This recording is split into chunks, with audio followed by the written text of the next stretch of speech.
My husband, Ethan, told me he was going on a business trip. I watched him pack his suitcase, a knot of unease tightening in my stomach, but I didn't press it. I just gave him a simple nod. Little did I know, his so-called business trip was a trip to the operating room to donate a part of his liver to his first love, Chloe. He went under the knife without telling me, giving a piece of himself to that woman. After the surgery, as he lay writhing in pain, the first person he called was me. His voice was a pathetic mix of wheedling and whining. "Claire, honey." My appendix burst. It hurt so bad. His voice was weak, breathless. "Can you come to the hospital and take care of me? I'm craving your lobster bisque." His words made my stomach churn with nausea, but I forced it down. In a gentle voice, I promised him I would. "Of course, sweetie. I'll arrange a special delivery for you." He grunted in satisfaction on the other end and hung up. The next day, the door to his hospital room was kicked open with a thunderous bang. But it wasn't me who walked in. It was a burly courier, built like a linebacker. With a look of sheer annoyance on his face, the courier strode over and slapped a thick stack of documents onto Ethan's face. "Sign it," the man boomed, his voice rough. "Your wife said, since you already gave away a piece of your liver, what do you need your pride for?" The sudden violence startled Ethan. He stared at the papers scattered across his chest, then at the intimidating man looming over him, his expression one of pure confusion. "What? What is this?" he asked weakly. "Beats me," the courier grumbled. "I'm just the delivery guy. Your wife paid me to bring you these papers and tell you to sign." Ethan fumbled with the documents. As he read the first page, his face drained of all color, turning a ghastly white. At that moment, Chloe, who was sitting by his bed, leaned over and saw the contents. Her expression soured instantly. Both of them looked like they had seen a ghost. My phone screen lit up, displaying the name My Husband. I answered the call. Ethan's weak, wheedling voice came through the speaker. "Claire, I was on my business trip, and I got acute appendicitis. I just got out of surgery." He sounded drained. "It hurts so much, honey. The anesthesia is wearing off, and it feels like the incision is tearing open." I held the phone, my gaze fixed calmly on the coffee table in front of me. Spread across it was a stack of photographs. In the first photo, Ethan and his first love, Chloe, were holding hands as they walked into a private hospital. In the next, they were in hospital gowns, in separate but adjacent rooms. Ethan was gazing through the glass partition with a look of profound devotion. Chloe returned his stare, her eyes brimming with adoration. In the final photo, they were being wheeled into the operating room on parallel gurneys. "An appendectomy?" I thought to myself, a bitter taste in my mouth. "That's strange," I murmured aloud. "Why would two people need to go into the operating room for that? And why would it require removing a third of the donor's liver?" I frowned, pretending to ponder the medical mystery. Just then, Ethan's pathetic voice came through the phone again, underscored by Chloe's soft, breathy coo. "Ethan, don't talk. The doctor said you need to rest." Chloe purred. That voice. I would never forget that voice. I would recognize it even if she were reduced to ashes. She was taunting me, flaunting the fact that my husband was willing to risk his life for her. A wave of nausea washed over me, and I nearly threw up. I took a deep, steadying breath, forcing my voice to sound as sweet as honey when I spoke into the phone. "Oh, you poor thing. How did that happen? Does it hurt terribly?" Hearing my concern, Ethan's spirits seemed to lift. The pain in his voice became more pronounced, more theatrical. "It's killing me, Claire. I'm dreaming of your lobster bisque. The food here is so bland. It's disgusting." He added, "Please come take care of me. I'm so lonely and miserable here." He said it all so matter-of-factly, as if it were my sacred duty. In his mind, I, Claire Thompson, was supposed to be his doormat, obligated to tolerate all his lies and betrayals. I was supposed to be his free caretaker. He had played the hero for his long-lost love, feeling noble and grand, moved by his own sacrifice. And what was I? I was supposed to dutifully cook for him, then rush to the hospital to serve him the conquering hero and his true love. What a fucking joke! "Of course," I said, the words ground out between my teeth.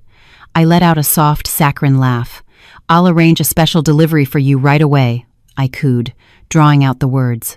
"I promise you'll be satisfied. Don't worry, honey. I've got a big surprise for you. It'll be there soon. Ethan grunted in contentment. I could practically picture his smug, pampered expression. I knew you'd come through for me, Claire. You've always got my back. Hurry up, I'm waiting. He paused, then added, Oh, and Chloe isn't feeling well either. Could you bring an extra portion of soup for her? Chloe. He said her name with such casual intimacy. A smile remained plastered on my face. No problem at all, I said, my voice sweet, even as my heart felt like it had been encased in a block of ice. After hanging up, I didn't head to the kitchen. I walked calmly to the sofa and sat down. Taking out my phone, I opened a courier app. I scrolled through the options until I found the document delivery service. I carefully entered the address. Metropolitan General Hospital, VIP Suite, 1208. Recipient, Mr. Ethan Hayes. After filling in the details, I bit my lip and typed a note in the special instructions field, word by word. Upon arrival, please kick the door open, then throw the documents in the recipient's face. I paused, then continued typing. Then, in the loudest voice you can manage, read the following line. Sign it. Your wife said, since you already gave away a piece of your liver, what do you need your pride for? I took a deep breath and added one last instruction. Double the fee for exceptional service. Thank you. After confirming the order and paying, I leaned back against the sofa, feeling the tight knot of pressure in my chest finally begin to loosen. But I knew it wasn't enough. I stood up and walked, my steps heavy, into our Scandinavian-style bedroom. Every detail in this room was a product of my love and care, from the soft linen sheets to the breezy curtains, all hand-picked by me. I opened the closet. Ethan's side was packed with designer suits and shirts, all neatly arranged. Most of them were purchased with my annual bonus. I remembered him telling me once, with a look of earnest gravity, Claire, you know my background. I can't look like I came from nothing in front of my colleagues. Seeing the mix of desperation and desire in his eyes, I believed him without a second thought. I poured my money into soothing his fragile ego. Looking back now, I was such a fool. It was all so laughable. Expressionless, I began pulling his clothes off their hangers. A suit worth thousands of dollars slid to the floor. Hundreds of dollars shirts followed. I ruthlessly yanked everything out: his shoes, his ties, even his underwear, and stuffed them into several large black trash bags. I sealed the bags tightly and dragged their heavy weight to the hallway outside our apartment door. Then, I pulled out my phone and called Mike, the building's maintenance guy. Hey, Mike. It's Claire from 5B. I have a few bags of old clothes outside my door. Could you take them for recycling? Sure thing, Claire, he said. Be right up.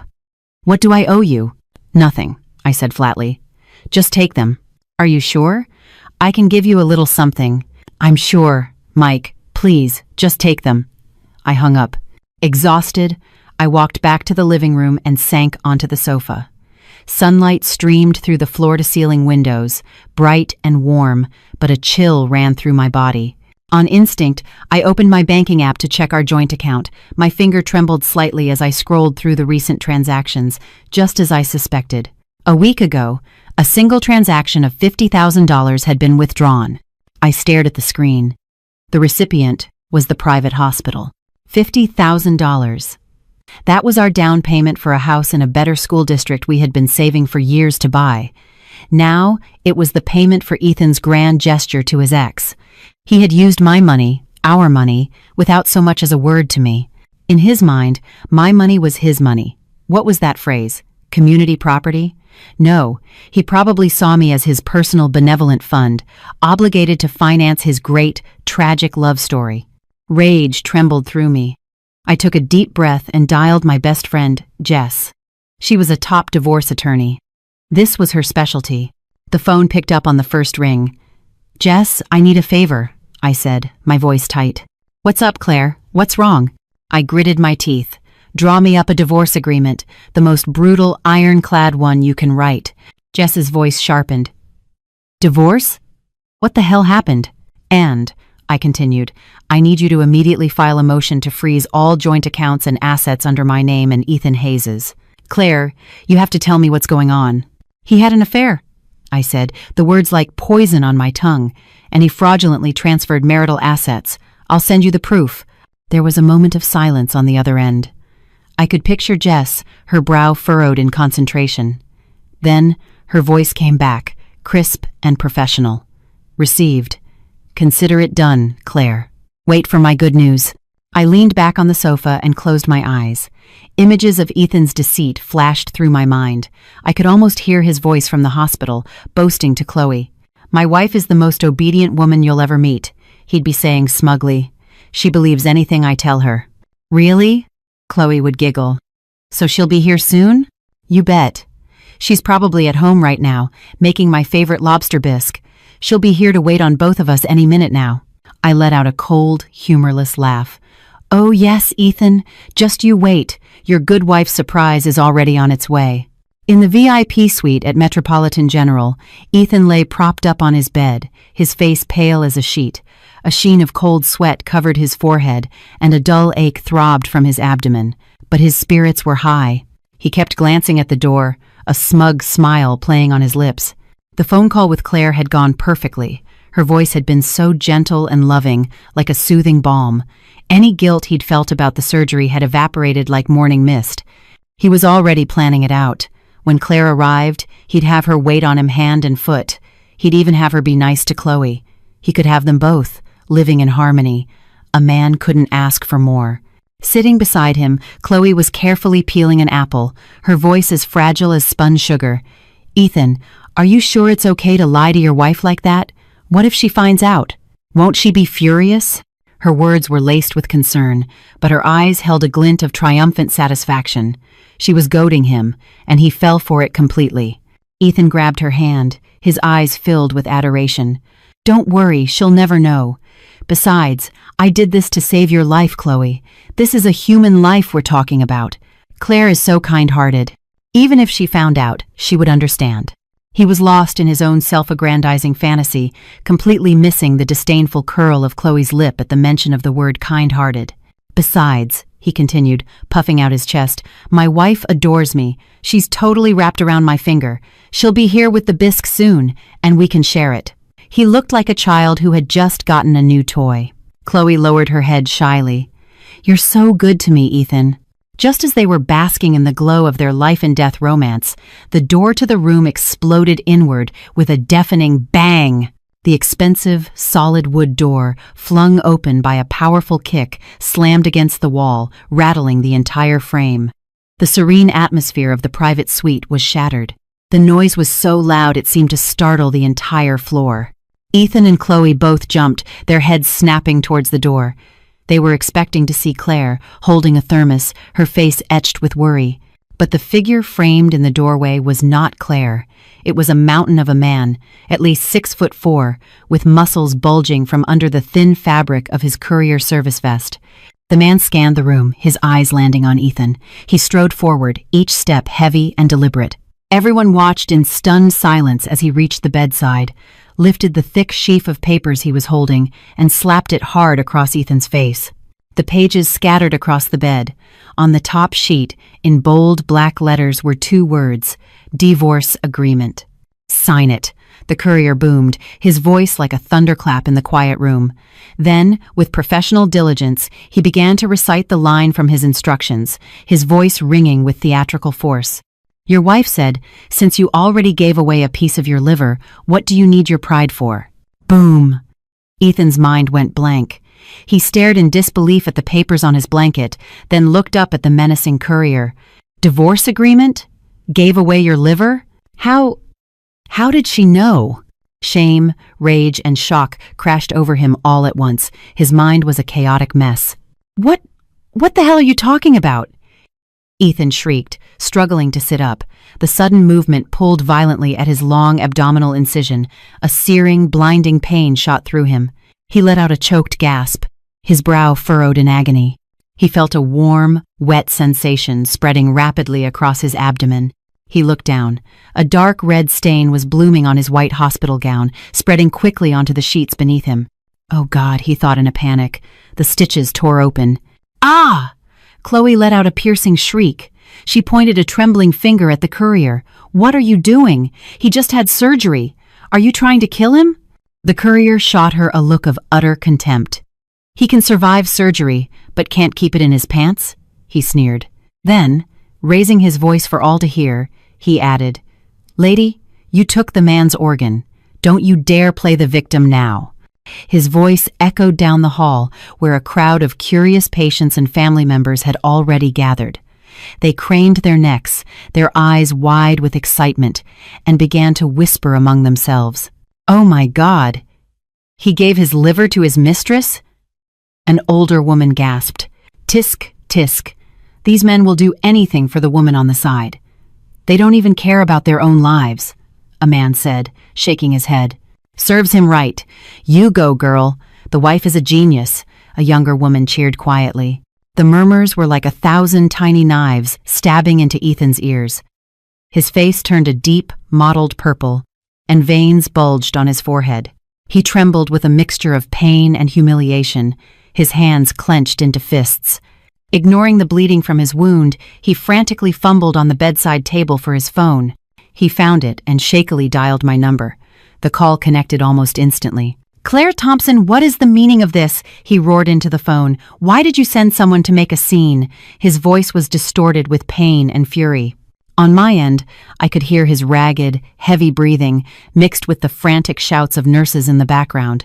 I couldn't help but laugh. My voice was calm, as if I were discussing the weather. "I was just curious, Ethan. Since when does an appendectomy require the removal of 1/3 of a man's liver? You're a true hero. Time magazine's Person of the Year has nothing on you." The other end of the line went dead silent. Ethan's breath caught in his throat. All his accusations and questions died on his lips. He knew that I knew everything. After a few seconds of heavy silence, he tried to use his twisted, self-serving logic to win me over. "Claire, let me explain. I was saving a life. Chloe was dying. It was a human life." "A human life," I repeated mechanically. The irony was suffocating. "And what about the $50,000 you took from our account? Was that not our money?" "That was the inheritance my parents left me, money I earned with my own blood and sweat." "You took my money to save your white moonlight, and now you expect me to come and serve you both? Ethan, who the hell do you think you are?" My voice was quiet, but each word landed like a sledgehammer. "Wait for the summons from my lawyer, Ethan. We're done." I hung up without another word and immediately blocked his number. The hospital room was a scene of chaos. Nurses and doctors swarmed around Ethan, rushing him off for an emergency procedure to clean and restitch his wound. Chloe stood frozen in place, her eyes fixed on the divorce agreement lying on the floor. Her gaze scanned the section on asset division. The husband voluntarily forfeits all claims to marital property and will leave the marriage with no assets. The color drained from her face. Her carefully constructed facade of a fragile, innocent damsel shattered, replaced by a look of pure, unadulterated horror. The pain of the second suturing was far worse than the first surgery. Ethan lay in bed, drenched in a cold sweat, his body trembling uncontrollably. He felt as weak as a newborn kitten. He couldn't understand how everything had gone so wrong.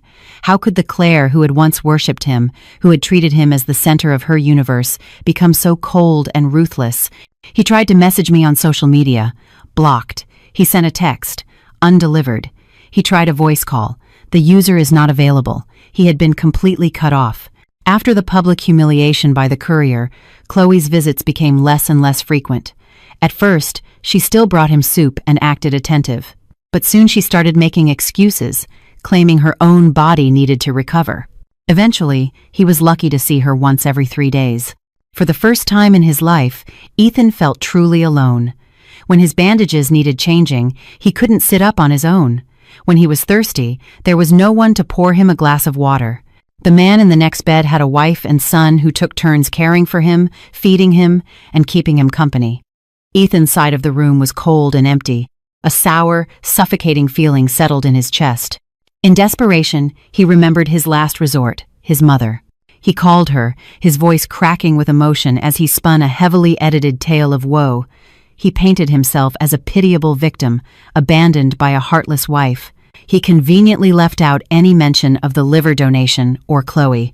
"Mom, I'm dying," he sobbed. "Claire is divorcing me. She won't even take care of me. I just had a simple appendectomy, and she's abandoning me. She's so cruel." On the other end of the line, my mother-in-law heard the words dying and divorce and immediately exploded. The next morning, my doorbell began ringing incessantly, the sharp, frantic chimes echoing through the apartment. I went to the door and peered through the peephole. My formidable mother-in-law stood at the front, her face a mask of fury. Behind her was her posse, a gaggle of aunts and cousins, all looking ready for a fight. They had their arms crossed, their eyes narrowed, and their expressions were hostile. I had been expecting this. I took a deep breath and stayed put. Seeing that I wasn't opening the door, my mother-in-law began to scream and beat her fists against it. "Claire Thompson, you heartless witch! Get out here!" Her shrill voice pierced the wood. "My son is lying in a hospital bed, and you want to divorce him? Are you even human? You barren hen! Marrying you was the worst luck our family has ever had." Her shrieking soon attracted the attention of my neighbors, who began poking their heads out of their doors. Seeing she had an audience, my mother-in-law escalated her performance. She plopped down on the floor and began wailing, slapping her thighs for emphasis. "There's no justice in this world. My poor son works so hard in this city, and this is how his wife treats him when he's sick. Everyone, come and judge for yourselves. What kind of woman files for divorce when her husband is ill?" "She's trying to kill my son!"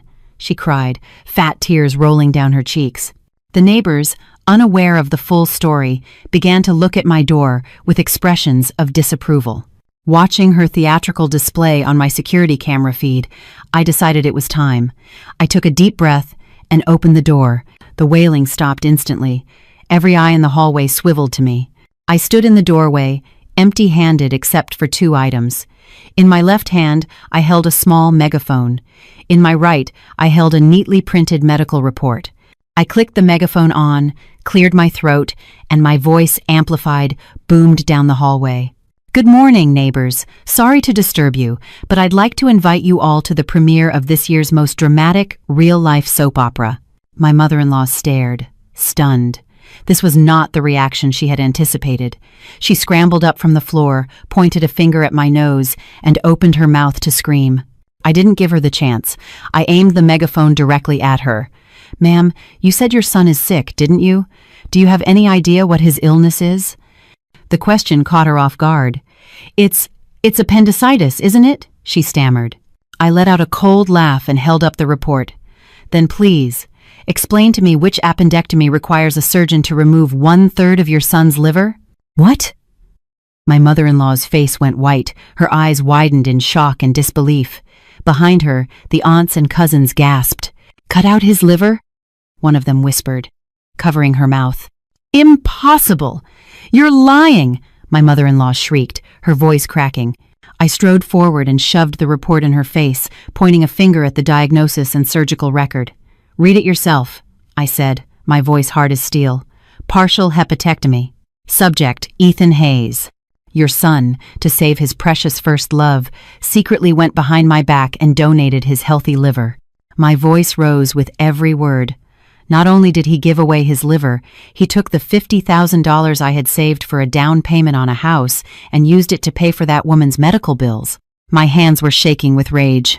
And now that he's lying in a hospital bed and his little girlfriend has decided he's a burden and left him high and dry, he remembers he has a wife? What does he want? For me to go to the hospital and wait on the 2 of them, the great adulterous couple? That kind of blessing, I said, looking her dead in the eye. "I'll leave for you. Do you want it?" My words, amplified by the megaphone, echoed down the silent hallway. The sheer volume of information was staggering. Everyone was frozen, staring in stunned silence. My mother-in-law snatched the report from my hand, her eyes frantically scanning the words, "partial hepatectomy." Her lips trembled, but no sound came out. I wasn't finished. I turned the megaphone back to the audience. For those of you who don't know, let me educate you on the side effects of liver donation. The donor's immune system is severely compromised. They live in a state of chronic weakness. They can't do any heavy lifting. The slightest exertion leaves them exhausted. Their digestive system is a wreck, and they can become irritable and prone to violent mood swings. It can even shorten their lifespan. I paused for effect. To put it simply, your precious pride and joy son is now a walking pharmacy who will need to be cared for the rest of his life. He is, for all intents and purposes, a cripple. The word cripple was the final blow. I knew what she valued most in her son, his ability to earn money, to provide for her in her old age, to carry on the family name. A sickly invalid was worthless to her. Her face, already pale, turned the color of ash. I delivered the coup de grace. Oh, and I almost forgot to tell you. I drew out the words, my eyes locked on hers. Your son, in his infinite wisdom, also took out a second mortgage on our apartment to get more money for his mistress. I paused. My apartment, by the way, the one I owned before we were married. This, of course, was a lie. The apartment was solely in my name. He couldn't have mortgaged it. But I wanted to see her reaction. At the words second mortgage, her eyes went wide with terror. She swayed on her feet, and her eyes rolled back in her head. She would have collapsed if her relatives hadn't caught her. What are we going to do? One of the aunts shrieked. The house is gone. Where will we live? That witch! Another yelled, stomping her foot. She stole my nephew's money, took his liver, and now she's taken his home. We can't let her get away with this. Let's go find that woman and get the money back. In an instant, the lynch mob that had been directed at me turned on a new target. My mother-in-law, revived by pure fury, shoved her relatives aside, her eyes burning with rage. With a wave of her arm, she led her troops away from my door, a formidable army marching toward the hospital. I watched them go, a grim smile on my face. You wanted your mother to put me in my place, Ethan? Well, enjoy the maternal love she's about to shower on you. The real show is just beginning. A short while later, the VIP suite at the hospital erupted. My mother-in-law, like an enraged lioness, kicked open the door to Ethan's room. Chloe, who was sitting by the bed, didn't even have time to react before the older woman lunged at her, grabbing a fistful of her hair. You shameless, home-wrecking tramp, she screamed, her voice raw with fury. She yanked Chloe's head back, her farmer-strong hands like a vice. Chloe cried out in pain as my mother-in-law began slapping her across the face, a relentless barrage of blows. Give me back my son's liver, and give us back our money. Chloe's face was already swelling, tears streaming from her eyes. She tried to pry the woman's hands off, sobbing, Ma'am, please, stop. You've ruined my son! I'm going to kill you today. My mother-in-law shrieked, raising her hand again. Beaten and terrified, Chloe scrambled away, trying to hide behind Ethan's bed. In her panic, she stumbled and slammed directly into Ethan's abdomen. Ah! A gut-wrenching scream tore from Ethan's throat. His freshly stitched wound had been struck again. Blood immediately began to soak through his bandages, staining his gown a horrifying bright red. He went into convulsions from the pain, sweat pouring down his face. Mom, stop, he wheezed, but his voice was lost in the cacophony of his mother's rage and Chloe's hysterical screams. Seeing her son bleeding, my mother-in-law finally let go of Chloe, her anger momentarily replaced by shock. But it quickly returned, now directed at her son. You useless fool, she shrieked, beating her own chest. You gave away your liver for this whore. And you mortgaged the house. Where is the money? Where is it? Ethan was in too much pain to speak. Chloe, her hair a mess and her face covered in red handprints, scrambled to her feet. Ma'am, you've misunderstood. I didn't... My mother-in-law whirled on her. Then where did my son's liver go? Where did the $50,000 go? By now, a large crowd had gathered at the door, some even filming the scene with their phones. I stood at the edge of the crowd, watching the drama unfold. My phone buzzed. It was a text from Jess. Evidence secured. Motion to freeze assets has been filed. Where are you? Need me to pick you up? I texted back. At the hospital. Watching the show. In the room, my mother-in-law was still screaming. You tell me right now, did you give that $50,000 to this witch? Ethan, weak and gasping, opened his eyes and saw me standing in the doorway. Our eyes met. His were filled with a desperate plea. I looked away, my face a mask of indifference. Mom, Ethan finally managed to gasp. The money, I lent it to Chloe. For her treatment. She'll pay it back. Pay it back? His mother scoffed. With what? Look at her. Chloe's face flushed. She bit her lip and said, her voice trembling but defiant, Ma'am, don't look down on me. My family is having a hard time right now, but I have a job. I can pay it back slowly. Slowly? My mother-in-law shrieked. My son is half a man because of you. Don't you understand? He's a cripple now. How is he supposed to work? How is he supposed to earn money? How is he supposed to support a family? Each question was a hammer blow to Chloe. I saw a flicker of something in her eyes, panic, calculation, and a clear, unmistakable flash of disgust. Chloe's voice faltered. I'll take care of him. Take care of him? My mother-in-law laughed hysterically. With what? With my son's money? Ethan watched the scene, his heart sinking into a black pit of despair. He had never seen his mother so unhinged, or Chloe so pathetic, and Chloe's promise to take care of him had sounded so hollow, so forced. Suddenly, a calm, authoritative voice cut through the chaos. What's all this noise? This is a hospital. 2 police officers were standing in the doorway. Who called the police? One of them asked. I raised my hand. I did. Every head in the room turned to me. Ethan stared, his eyes wide. Chloe went even paler. My mother-in-law looked utterly bewildered. Ma'am, what's the situation? The officer asked me. Officer, I said calmly, I'm reporting 2 crimes. First, the theft of $50,000 from a joint marital account, transferred without my consent. Second, assault. That woman, I said, pointing at Chloe, deliberately slammed into my husband's abdomen, causing his surgical wound to reopen. Chloe panicked. I didn't! It was an accident! She pushed me.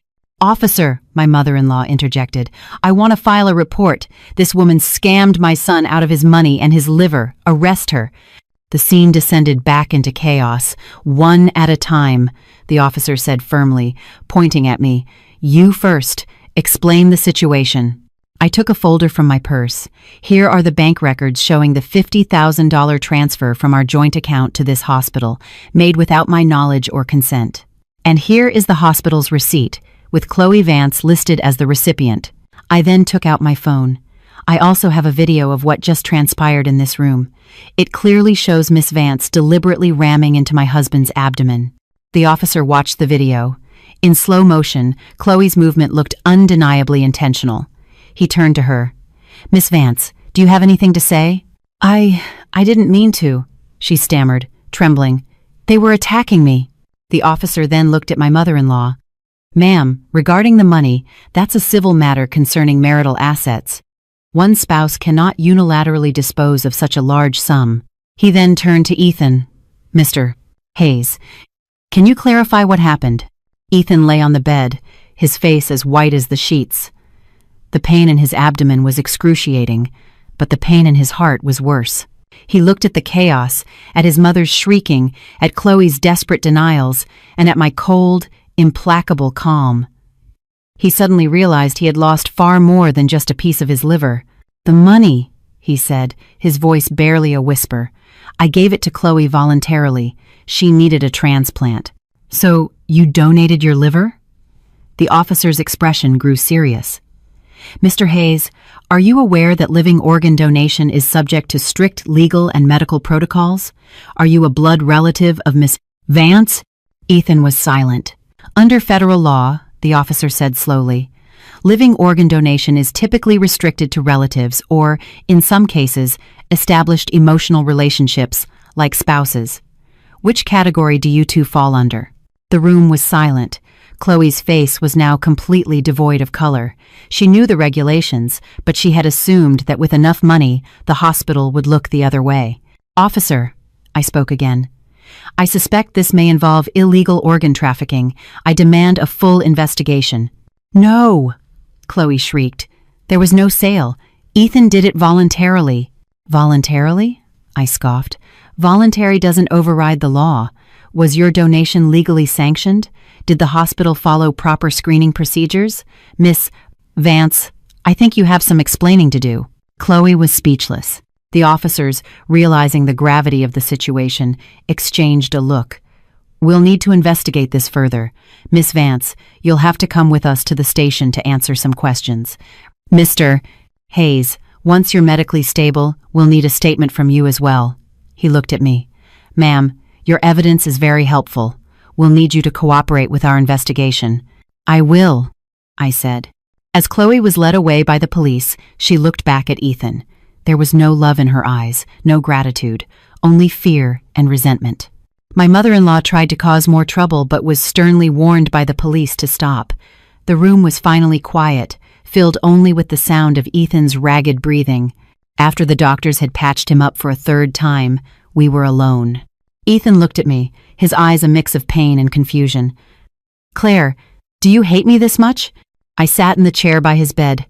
"I don't hate you, Ethan," I said calmly. "I just don't love you anymore. But 5 years. For 5 years, I loved you like a fool. I believed in you. I supported you. And what was the result? I cut him off. You were willing to sacrifice our marriage, our future, and even your own health for another woman. I was just trying to save a life. So my life, my happiness, is worthless?" My voice was still steady, but each word was a needle. "Do you have any idea of the risks of liver donation, Ethan? The potential complications? The fact that it could shorten your life?" He said nothing. "You didn't know, or you didn't care," I continued, "because in your heart, Chloe's life was more important than my happiness, more important than our marriage, and more important than your own damn life. It's not like that. Then what is it like?" I looked him straight in the eye. "You lied to me, stole our money, and risked your life for her. And then, your first thought was to have me come and wait on the both of you. Ethan, if that's not loving her more than anything, I don't know what is." He couldn't argue. You know, my voice finally trembled with a hint of emotion. "The most heartbreaking part wasn't that you donated your liver to her. It was your attitude afterward. You expected me to understand, to support you, to be some kind of saint, and forgive everything. You even wanted me to take care of her." I let out a bitter laugh. "I'm a person, Ethan. I feel pain. My heart can break. I can feel despair." Tears finally streamed down his face. "Claire, I'm so sorry. I know I was wrong. Please just give me one more chance." "It's too late," I said, standing up. "The moment you lay down on that operating table, we were over." I walked to the door and looked back at him one last time. "I've already signed the divorce papers. I've packed up your things. You can get them from your mother. This apartment is my premarital property. I expect you to be out by the end of the week." I added one final thing.